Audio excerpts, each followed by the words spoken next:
ಎಲ್ರಿಗೂ ನಮಸ್ಕಾರ. Welcome back to my channel. ನಾನು ರಮ್ಯಾ. ಇವತ್ತಿನ ವಿಡಿಯೋದಲ್ಲಿ ನಮ್ಮ ಅಕ್ಕನ ಮನೆಗೆ ಬಟ್ಟೆ ಸ್ಟಿಚಿಂಗ್ ಹಾಕ್ಸ್ಬೇಕು ಅಂತೇಳಿ ಬಂದಿದ್ವಿ. ಬರ್ತಾ ದಾರಿನಲ್ಲಿ ಒಂದು ದೊಡ್ಡ ಹಾವು ನೋಡಿದ್ವಿ. ಸೊ ಹಾಗೆ ಇವತ್ತು ನನ್ನ ಮಗಳು ಮ್ಯಾಗಿನ ಮಾಡಿದ್ಲು, ಅದನ್ನು ಕೂಡ ಶೇರ್ ಮಾಡಿದ್ದೀನಿ. ಹಾಗೆ ಇವತ್ತು ನನ್ನ ಹಸ್ಬೆಂಡು ಕೂಡ ಇವತ್ತು ಕಬಾಬ್ ಮಾಡ್ತಾ ಇದ್ದಾರೆ. ಸೊ ಎಲ್ಲೂ ಕೂಡ ಸ್ಕಿಪ್ ಮಾಡಿದೆ, ವಿಡಿಯೋನ ಪೂರ್ತಿಯಾಗಿ ನೋಡಿ. ಇನ್ ಕೇಸ್ ಈ ವಿಡಿಯೋ ನಿಮ್ಗೆ ಇಷ್ಟ ಆಯಿತು ಅಂದರೆ ಲೈಕ್ ಮಾಡಿ, ಶೇರ್ ಮಾಡಿ, ಕಮೆಂಟ್ ಮಾಡಿ.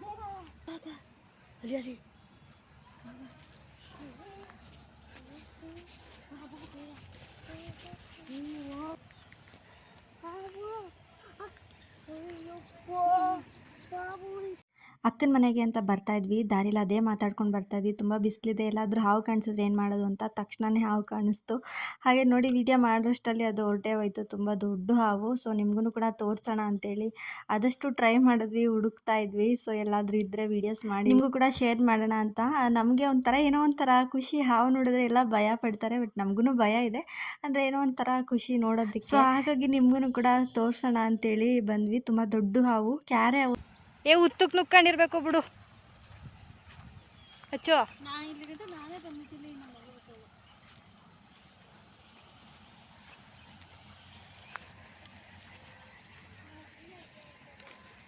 ಇನ್ನೊಂಚೂರು ಮುಂದೆ ಮಾಡಿ ವಿಡಿಯೋ ಮಾಡ್ಬೇಕು ತಾನೆ ನೀನು.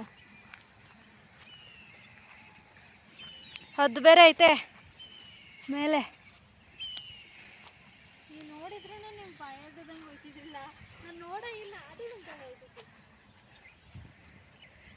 ಸಿಕ್ಕಾಬಟ್ಟೆ ಬಿಸಿಲು, ವಾ ತುಂಬ ಬಿಸಿಲಿತ್ತು. ಬಿಸಿಲು ಟೈಮಲ್ಲಿ ಹಾವುಗಳು ಕಾಣಿಸ್ಕೊಳ್ತಾ ಇರುತ್ತೆ, ಯಾಕೆಂದರೆ ಅದಕ್ಕೂ ತುಂಬ ಶೆಕೆ ಆಗ್ತಾ ಇರುತ್ತೆ, ಇಲ್ಲ ಅದು ತಣ್ಣಗಿರೋ ಜಾಗನ ಹುಡುಕ್ತಾ ಇರುತ್ತೆ. ಹ್ಞೂ ವಿಶಾಲವಾಗೈತೆ, ನೀರೆಲ್ಲ ಬೇಲೆ ಐತೆ ಅನ್ಕೊಂಡೆ. ಹ್ಞೂ ಇಲ್ಲಿ ಬಂದು ಇಲ್ಲಿ ನುಗ್ತು.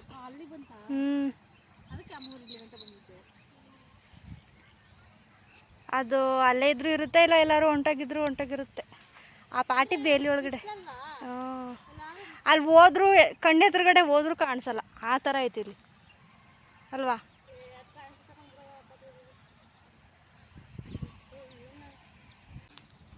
ಅಲ್ಲೇ ಇಷ್ಟೂರೆಲ್ಲ ಬಂದಿರಲ್ಲ ಬಿಡು, ಇದ್ರೆ ಅಲ್ಲೇ ಇರುತ್ತೆ. ಇಲ್ಲ ಆವತ್ತೆ ಅಲ್ಲೆಲ್ಲರೂ ಹೊರಟೋಗಿರುತ್ತೆ, ಅಲ್ಲಿ ಗಂಟ ಹೋಗೇ ಇರಲ್ಲ. ನೋಡ್ತೀನಿ ಇಲ್ಲೇ ಯಾಕೆ ಹೇಳು, ಬಿಸಿಲಲ್ವಾ, ಅದು ನೆರಳಿರೋ ಜಾಗದಲ್ಲಿ ಉಸ್ಕೊಂಡು ಕೂತಿರುತ್ತೆ. ಹೌದು. ಎಲ್ರಿಗೂ ತೋರಿಸೋಣ ಅಂತಂದರೆ ಸಿಕ್ಲಿಲ್ವಲ್ಲ, ದರ್ಶನ ಬರ್ಬೇಕೀಗ ಸಡನ್ಗೆ.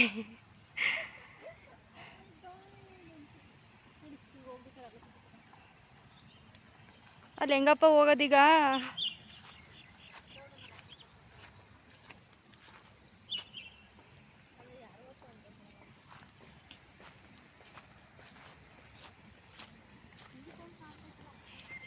ನಾನು ಸರಿಯಾಗಿ ನೋಡಲಿಲ್ಲ, ನೋಡಿದ್ದೀರಿ ಇಲ್ಲಿ ಗಂಟ ಬತ್ತನೇ ಇರಲಿಲ್ಲ.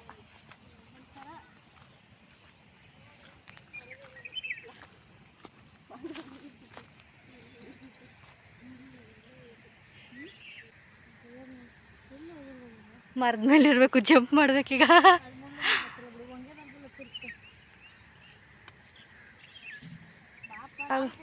ಮೈಯೆಲ್ಲ ಜುಮ್ ಅಂತೈತೆ ನನಗಂತೂ. ಸ್ವಲ್ಪ ನೋಡಿದ್ದೆ, ಭಯ ಆಯ್ತೈತಿ. ಪೂರ್ತಿ ನೋಡ್ಬಿಟ್ಟು ಹೆಂಗೆ ಏನತ್ತಿರಿ ಹೋಗೋಣ. ಆ ಕಡೆ ಈ ಕಡೆ ಎಲ್ಲರೂ ಇರುತ್ತಪ್ಪ ಅಲ್ವಾ. ಎಲ್ಲ ಕಡೆ ನೋಡಿದ್ವಿ, ಎಲ್ಲೂ ಕೂಡ ಸಿಗಲಿಲ್ಲ, ಕಣ್ಣಿಗೆ ಕಾಣಿಸ್ಕೊಳ್ಳಿಲ್ಲ. ಸೊ ತುಂಬ ಭಯ ಆಗೋಯ್ತು. ಹಾಗಾಗಿ ನಾವು ಕೂಡ ಬಂದ್ಬಿಟ್ವಿ. ಅದು ಎಲ್ಲಾದರೂ ನೆರಳಿರೋ ಜಾಗದಲ್ಲಿ ಉಳ್ಕೊಂಡಿರ್ತೋ ಏನೋ ಗೊತ್ತಿಲ್ಲ. ಸೊ ಹಾಗೆ ಇವಾಗ ಅಕ್ಕನ ಮನೆಗೆ ಬಂದು ಅಕ್ಕನ ಸ್ವಲ್ಪ ಸ್ಟಿಚ್ ಮಾಡಿಕೊಟ್ರು ಬಟ್ಟೆಗಳನ್ನ. ಸ್ಟಿಚ್ ಮಾಡಿಸ್ಕೊಂಡು ನಾವು ಸ್ವಲ್ಪ ಹೊತ್ತಲ್ಲೇ ಇದ್ದು ಅದ ನಂತರ ಬಂದ್ವಿ ಮನೆಗೆ. ಅಕ್ಕನ ಮನೆ ಹತ್ರ ತುಂಬ ಹಾವುಗಳಿದ್ದಾವೆ. ಸ್ಟಾರ್ಟಿಂಗ್ ಮನೆಗೆ ಹೋದಾಗ ತುಂಬ ಹೆದರ್ಕೊಬಿಟ್ಟಿದ್ರು. ಮನೆ ಬಂದಿದ್ದು ಹೊಸ್ತ್ರಲ್ಲೇ ಹಾವು ಬಂದಿತ್ತು. ಸೊ ತುಂಬ ಭಯ ಪಡ್ಕೊಂಡು ಮನೆಯೇ ಖಾಲಿ ಮಾಡಿಬಿಡ್ರೋಣ ಅನ್ನಷ್ಟು ಇದಾಗ್ಬಿಟ್ಟಿತ್ತು ಅವರಿಗೆ, ಬೇಜಾರು. ಸೊ ಅದಾದಮೇಲೆ ಅವ್ರಿಗೆ ಅಭ್ಯಾಸ ಆಗ್ಬಿಡ್ತು ಹಾವನ್ನ ನೋಡಿ ನೋಡಿ. ಏನೋ ಅಲ್ಲಿ ಹಾವು ನೋಡೋದ್ರಿಂದ ಏನೋ ಒಂಥರ ನೆಗ್ಲೆಕ್ಟಾಗಿ ಹೇಳ್ತಾರೆ ಹಾವ ಅಂತ. ಅಷ್ಟು ಧೈರ್ಯ ಬಂದ್ಬಿಟ್ಟೈತೆ ಈಗ ಹಾವನ್ನ ನೋಡಿ ನೋಡಿ. ಏನು ಮಾಡ್ತಿದ್ಯಾ? ಬೋಟ್? ಏನಿದು ಬೋಟಾ? ಏನಮ್ಮ ಅದು? ಏನದು? ಹೋಯ್ತು ಹೋಯ್ತು ಎಲ್ಲ ಕಿತ್ತಾಕ್ತು.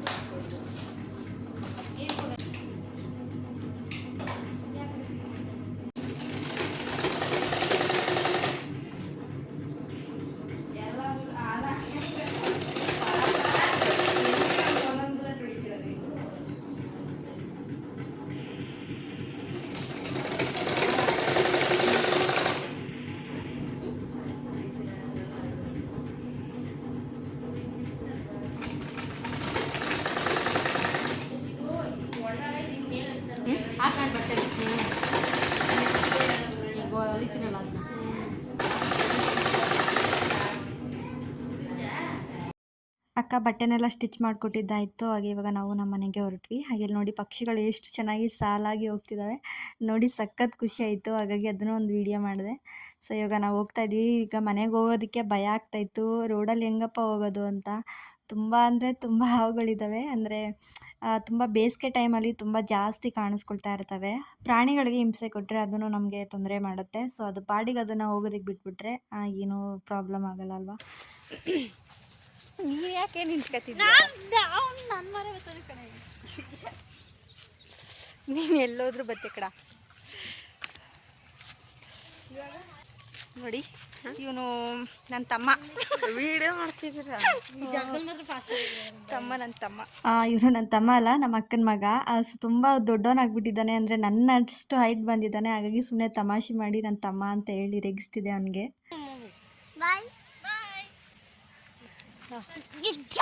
ಹಾಂ, ಬಾಯ್ ಮಾಡಮ್ಮ. ಬಾಯ್ ಬಾಯ್. ಈಗ ನಾವು ಕೂಡ ಮನೆ ಹತ್ರ ಬಂದ್ವಿ. ಸೊ ಮನೆ ಬರೋಷ್ಟರಲ್ಲಿ ಸಂಜೆ ಆಗಿಬಿಟ್ಟಿತ್ತು. ಅಷ್ಟರಲ್ಲಿ ನನ್ನ ಮಗಳೇ ಮನೆ ಬಾಗಿಲಿಗೆ ಕಸ ಗುಡಿಸಿ ನೀರು ಹಾಕಿ ರಂಗೋಲಿನೂ ಕೂಡ ಬಿಡ್ತಾ ಇದ್ಲು. ನೋಡಿ, ಹೆಣ್ಮಕ್ಳಿದ್ರೆ ಈ ರೀತಿ ಎಲ್ಲ ನಮಗೆ ಸಪೋರ್ಟ್ ಮಾಡ್ತಾರೆ ಅಲ್ವಾ. ಆ ಮನೆ ಜವಾಬ್ದಾರಿ ಏನಾದರೂ ಅಮ್ಮ ಇಲ್ಲ ಅಂದರೆ ಈ ರೀತಿ ಎಲ್ಲ ಮಾಡೋದು, ಹಾಗೆ ದೇವ್ರ ಪೂಜೆ ಮಾಡೋದು, ಈ ಥರ ಎಲ್ಲ.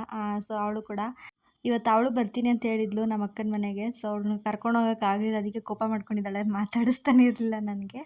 ಅವಳಿಗೆ ಇವತ್ತು ಸ್ವಲ್ಪ ಬೇರೆ ಸ್ಕೂಲ್ಗೆ ಹಾಕಿದ್ವಲ್ವ, ಅದಕ್ಕೋಸ್ಕರ ಅವಳಿಗೆ ಎಕ್ಸಾಮ್ ಇತ್ತು. ಎಕ್ಸಾಮಲ್ಲಿ ಪಾಸಾಗಿ ಇವತ್ತು ಅವಳಿಗೆ ಅಡ್ಮಿಷನ್ ಇತ್ತು. ಸೊ ಹಾಗಾಗಿ ಟೀಚರ್ ಫೋನ್ ಮಾಡಿ ಇವತ್ತು ಅಡ್ಮಿಷನ್ ಇದೆ ಅಂತೇಳಿ ಹೇಳಿದರು. ಹಾಗಾಗಿ ಅವ್ರ ಅಪ್ಪ ಕರ್ಕೊಂಡು ಹೋಗಿದ್ರು. ಹಾಗಾಗಿ ನಾವು ಅವಳನ್ನ ಕರ್ಕೊಂಡು ಹೋಗೋಕ್ಕಾಗಲಿಲ್ಲ ನಮ್ಮ ಅಕ್ಕನ ಮನೆಗೆ. ಅದಕ್ಕೆ ಅವಳು ಕೋಪ ಮಾಡ್ಕೊಂಡಿದ್ಲು, ನನ್ನನ್ನು ಕರ್ಕೊಂಡು ಹೋಗಲಿಲ್ಲ ಅಂತ. ಸೊ ಏನು ಮಾಡೋಕ್ಕಾಗಲ್ಲ ಅಂತ ಹಂಗೆ ನೈಸ್ ಮಾಡಿಕೊಂಡು ಸಮಾಧಾನ ಮಾಡಿದ್ದಾಯಿತು. ಹಾಗೆ ಅವಳ ತಮ್ಮಂಗೆ ಇವತ್ತು ಅವಳೇ ಮ್ಯಾಗಿ ಮಾಡಿಕೊಡ್ಬೇಕು ಅವಳ ಕೈಯಾರೆ ಅಂತ ಇವತ್ತು ಮ್ಯಾಗಿ ಮಾಡಿಕೊಡ್ತಿದ್ದಾಳೆ. ಅವಳಿಗೆ ತುಂಬ ಇಷ್ಟ ಅಡುಗೆ ಮಾಡೋದು ಅಂದರೆ. ಅವಳಿಗೆ ಅಡುಗೆ ಮಾಡೋದಕ್ಕೆ ಬಿಟ್ಟರೆ ಅವಳಿಗೆ ಎಂಥ ಕೋಪ ಇದ್ರೂ ಕೂಡ ಹೊರಟೋಗುತ್ತೆ. ಹಾಗೆ ಸ್ಕೂಲಿಗೆ ಕರ್ಕೊಂಡು ಹೋಗಿದ್ದು ಬರಬೇಕಾದ್ರೆ ಅವ್ರ ಫ್ರೆಂಡ್ ಅಂಗಡಿಗೆ ಹೋಗಿದ್ರಂತೆ. ಅಲ್ಲಿ ಅವ್ರ ಫ್ರೆಂಡಿಗೆ ನನ್ನ ಮಗಳು ಫಸ್ಟ್ ರ್ಯಾಂಕ್ ಅಂತ ಹೇಳಿದ್ದಕ್ಕೆ ಅವ್ರು ತುಂಬ ಖುಷಿ ಪಟ್ಕೊಂಡು ನನ್ನ ಮಗಳಿಗೆ ಚಾಕ್ಲೇಟ್ ಕೊಟ್ಟಿದ್ದಾರೆ. ಪರವಾಗಿಲ್ಲ, ಚೆನ್ನಾಗಿ ಓದು ಅಂತೇಳಿ ಅವಳಿಗೆ ಆಶೀರ್ವಾದ ಮಾಡಿ ಕಳಿಸಿದ್ದಾರೆ. ಸಖತ್ ಖುಷಿ ಆಗುತ್ತೆ ಅಲ್ವಾ. ಸೊ ಮಕ್ಕಳು ತಂದೆ ತಾಯಿಗೆ ಈ ರೀತಿಯಾದ ಒಂದು ಒಳ್ಳೆ ಹೆಸರನ್ನ ತಂದುಕೊಟ್ರೆ ಸಾಕು, ಬೇರೆ ಏನು ಬಯಸಲ್ಲ. ಏನು ಮಾಡ್ತಾವಳಕ್ಕ? ಮ್ಯಾಗಿ. ಯಾರಿಗೆ? ನಂಗೆ. ನಿಂಗ? ನನಗೆ. ನನಗೆ, ನಿಂಗಲ್ಲ. ನಂಗೆ ಮಾಡ್ತಿರೋದು ಅಕ್ಕ, ನಿಂಗಲ್ಲ. ಶ್ರೇಯಸ್ಕವೇ ಮಾಂಗುವೆ. ನಾನು ತಿನ್ಕೋತೀನಿ ಅಲ್ಲ. ನಂಗೆ ತಿಂತಿ ಆಯ್ತು ಸದ್ದಿ. ನಿಂಗೆ 5 ಸತಿ ಬೇಕಾ ನಿಂಗೆ? ನಿಂಗೆ ಕೊಡಲ್ಲ, ಒಂದ್ಸಲಿನೂ ಕೊಡಲ್ಲ. ಆಯ್ತು ಸದ್ದಿ. ಒಂದ್ಸತಿನೂ ಕೊಡಲ್ಲ, ಎಲ್ಲ ನಾನೇ ತಿನ್ಕೋತೀನಿ. ನಂಗೆ ತಿಂತಿದ್ದೆ.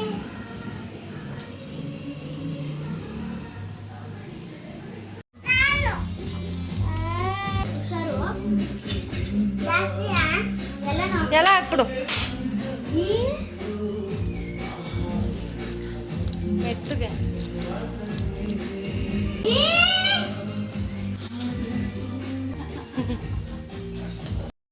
ಇನ್ನು ಸಖತ್ ಎಂಜಾಯ್ ಮಾಡಿದ್ರು ಅಕ್ಕ ತಮ್ಮ ಇಬ್ಬರೂ. ಈ ರೀತಿ ಅಡುಗೆ ಮನೆಗಂತೂ ಬಿಡಲ್ಲ ಸಾಮಾನ್ಯವಾಗಿ. ಅಂದರೆ ಏನಾದರೂ ಮೇಲೆ ಹಾಕ್ಕೊಂಡ್ರೆ ಬಿಸಿ ಇರುತ್ತೆ, ಸ್ಟವ್ ಉರಿತಾ ಇರುತ್ತೆ, ಮಗು ಬೇರೆ ಏನಾದರೂ ಬಿಸಿ ತಾಕ್ಕೊಡ್ರೆ ಅಂತ ಭಯ ಆಗ್ತಿರುತ್ತೆ. ಸೊ ಹಾಗಾಗಿ ಕಳಿಸಲ್ಲ. ಆದರೆ ಏನು ಮಾಡೋಕ್ಕಲ್ಲ, ಖುಷಿ ಅಲ್ವಾ. ಸೊ ಅವ್ರಿಗೂ ಒಂದು ಖುಷಿ ಆಗಲಿ ಅಂತೇಳಿ ಇವತ್ತು ಬಿಟ್ಟರೆ. ಹಂಗೆ ಸ್ವಲ್ಪ ಸಾಂಗೆಲ್ಲ ಹಾಕಿದ್ರು, ಅದಕ್ಕಾಗಿ ನಾನು ಮ್ಯೂಟ್ ಮಾಡಿ ವಾಯ್ಸ್ ಓವರ್ ಕೊಡ್ತಾಯಿದ್ದೀನಿ. ಸಾಂಗ್ ಹಾಕಿದ್ರೆ ಕಾಪಿರೈಟ್ ಬರುತ್ತಲ್ವ. ಸೊ ಹಾಗಾಗಿ ಮುದ್ದಾಗಿ ಮಾತಾಡ್ತಾ ಇದ್ದ ನಮ್ಮ ಪಾಪು. ಸೊ ಹಾಗಾಗಿ ಅದನ್ನೆಲ್ಲ ಆ್ಯಡ್ ಮಾಡೋಕ್ಕೆ ಹೋಗಲಿಲ್ಲ. ಆಲ್ರೆಡಿ ಸ್ವಲ್ಪ ಸಾಂಗ್ ಬೇರೆ ಆ್ಯಡ್ ಆಗಿಬಿಟ್ಟಿದ್ದೆ. ಆಮೇಲೆ ಏನಾದರೂ ಚಾನಲ್ಗೆ ಪ್ರಾಬ್ಲಮ್ ಆಗುತ್ತೆ ಅಂತೇಳಿ ಮ್ಯೂಟ್ ಮಾಡಿದೆ. ಅವನು ಅಷ್ಟೇ ನಂದು ವೀಡಿಯೋ ಮಾಡು ಅಂತ ಹೇಳಿ ಒಂಥರ ಖುಷಿ ಅವನಿಗೆ ವೀಡಿಯೋಸ್ ಎಲ್ಲ ಮಾಡಿದ್ರೆ. ಕೆಲವೊಂದು ಸಲ ಇಷ್ಟಪಡಲ್ಲ, ಕೆಲವೊಂದು ಸಲ ಮಾಡು ವೀಡಿಯೋಸ್ ಮಾಡಿ ಅಂತ ಹೇಳಿ ಅವನೇ ಹೇಳ್ತಿರ್ತಾನೆ. ಎಷ್ಟು ಮುದ್ದಾಗಿ ನಗ್ತಿದ್ದಾನೆ ನೋಡಿ.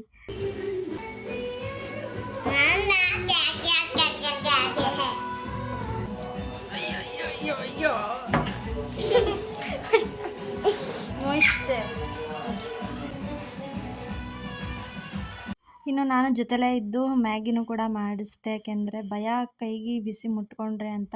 ಅವ್ರ ದೊಡ್ಡಪ್ಪ ಬಂದು ಪಾಪಗೆ ರೇಗಿಸ್ತಾ ಇದ್ರು. ನಾನು ತೊಗೋತೀನಿ, ನಾನು ತಿನ್ಕೋತೀನಿ, ನಿನಗೆ ಕೊಡಲ್ಲ ಅಂತ ಅವ್ನ ಮಗು ಅಳ್ತಾ ಇದ್ದ.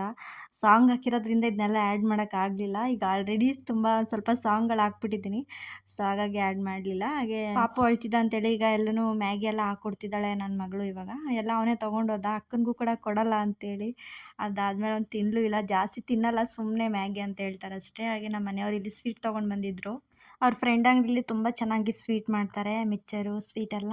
ಸೊ ಅವಾಗವಾಗ ತರ್ತಾ ಇರ್ತಾರೆ. ಸೊ ಹಾಗಾಗಿ ತಂದಿದ್ರು, ಹಾಗೆ ನನಗೂ ಕೂಡ ಕೊಟ್ಟು ಇವಾಗ ಹೋದರು. ತುಂಬ ಚೆನ್ನಾಗಿ ಮಾಡ್ತಾರೆ ಸ್ವೀಟ್ಸ್ ಅಂತೂ.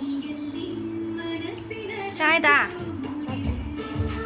ಪಾಪನು ತುಂಬ ಖುಷಿ ಪಟ್ಕೊಂಡು ತಿಂತಿದ್ದಾನೆ. ಸೊ ಇದಾದಮೇಲೆ ನನ್ನ ಮಗಳನ್ನೇ ಬಿರಿಯಾನಿ ಮಾಡ್ತೀನಿ ಅಂತ ಇವತ್ತು ಚಿಕನ್ ತೊಗೊಬಂದಿದ್ರು. ನಾನೇ ಬಿರಿಯಾನಿ ಮಾಡ್ತೀನಿ ಅಂತ ಹೇಳಿದ್ಲು. ಸೊ ಯಾಕೆ ಇನ್ನು ಬೇಜಾರು ಮಾಡ್ಕೋತಾಳೆ, ಮತ್ತು ನಮ್ಮ ಅಕ್ಕನ ಮನೆಗೆ ಬೇರೆ ಕರ್ಕೊಂಡೋಗಿಲ್ಲ ಅಂತೇಳಿ ಇವಾಗ ಅವಳ ಹತ್ರನೇ ಮಾಡಿಸ್ತಾ ಇದ್ದೀನಿ. ಹಾಕು, ಏನಿಲ್ಲ.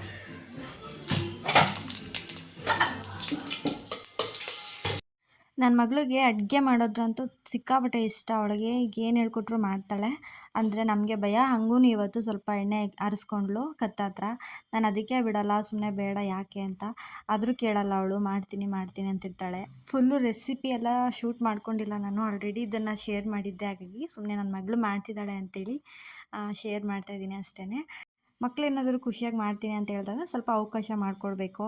ಹಾಗಂತ ಅವ್ರನ್ನ ತುಂಬ ಕಟ್ಟಾಕೋದು ಕೂಡ ಸರಿ ಇರಲ್ಲ. ಏಕೆಂದರೆ ಅವ್ರು ಇವಾಗ ಕಲ್ತಿದ್ದೆ ಮುಂದಕ್ಕೆ ಬರೋದು. ಸೊ ಹಾಗಾಗಿ ಏನೇನೆಲ್ಲ ಅವ್ರಿಗೆ ಕಲಿಸ್ಬೇಕು ಅದನ್ನೆಲ್ಲ ಇವಾಗಿಂದನೇ ಕಲಿಸಿದ್ರೆ ಒಳ್ಳೆಯದು. ಸೊ ಹಾಗಾಗಿ ನಾನು ಅವಾಗವಾಗ ಏನಾದ್ರು ಚಿಕ್ಕ ಪುಟ್ಟದ್ದು ಹೇಳ್ಕೊಡ್ತಿರ್ತೀನಿ. ನಮ್ಮ ಮನೇಲೂ ಅಷ್ಟೇ ಹೆಣ್ಮಕ್ಳು ಹೇಗಿರಬೇಕು ಅದನ್ನೆಲ್ಲ ಹೇಳ್ಕೊಡ್ತಿರ್ತಾರೆ. ಇವಾಗ ನಾವು ಒಳ್ಳೆ ಸಂಸ್ಕಾರ ಕೊಟ್ಟರೆ ಮಕ್ಕಳಿಗೆ ಮುಂದಕ್ಕೆ ಅವ್ರ ಜೀವನ ಚೆನ್ನಾಗಿರುತ್ತೆ ಅಂತೇಳಿ.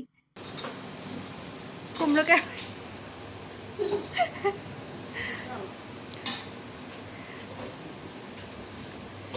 ನೀವೇನು ಮಾಡ್ತಿದ್ದೀರಾ ಸರ್?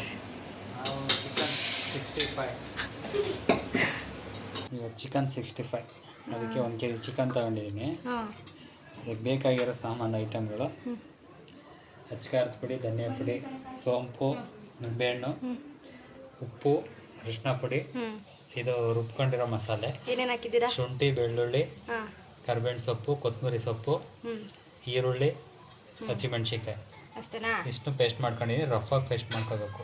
ನೋಡಿ ಈ ರೀತಿ ಸ್ವಲ್ಪ ತರಿಯಾಗಿ ರುಬ್ಕೋಬೇಕು. ಎಷ್ಟು ಪೇಸ್ಟ್ ಮಾಡಿದ್ದೀವಲ್ಲ ರಫಾಗಿ ಅದು 2 ಸ್ಪೂನು ಪೇಸ್ಟು, 1 ಸ್ಪೂನ್ ಅಚ್ಕಾರದ ಪುಡಿ, 1 ಸ್ಪೂನು ಧನಿಯಾ ಪುಡಿ, ಸೋಂಪು,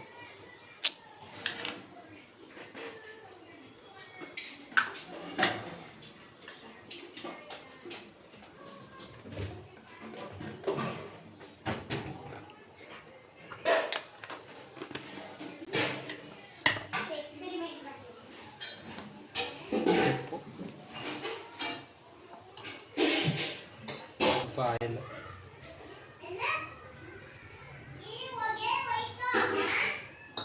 ನೆಕ್ಸ್ಟು ಲೆಮನ್. ಕಬಾಬ್ ಪೌಡ್ರ್ ಹಾಕಲ್ಲ ಇದಕ್ಕೆ? ಕಾರ್ನ್ಫ್ಲೋರು ಕಾರ್ನ್ಫ್ಲೋರ್ ಹಾಕ್ತೀನಿ. ನೋಡಿ, ವಿಡಿಯೋ ಮಾಡಬೇಕಾದ್ರೆ ನಾವು ಮಾತಾಡಿಕೊಂಡು ಮಾಡಿದ್ರೆ ಈ ಥರ ಎಲ್ಲ ಡಿಸ್ಟರ್ಬೆನ್ಸ್ ಆಗಿರುತ್ತೆ. ಅಂದರೆ ಪಾತ್ರೆ ಸೌಂಡ್ಗಳು ಈ ಥರ ಸ್ವಲ್ಪ ಏನೋ ಒಂಥರ ಚೆನ್ನಾಗಿರಲ್ಲ ನಾಯ್ಸು. ಸೊ ಹಾಗಾಗಿ ನನಗಿಷ್ಟನೇ ಆಗಲ್ಲ ಆ ಥರ ಮಾಡೋದಕ್ಕೆ. ಆದ್ರೂ ಇರಲಿ ಅಂತ ಹಾಗೆ ಆ್ಯಡ್ ಮಾಡಿದ್ದೀನಿ ಇವತ್ತು.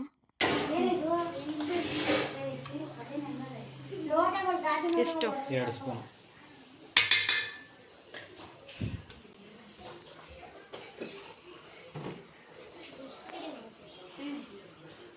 ಓಕೆ,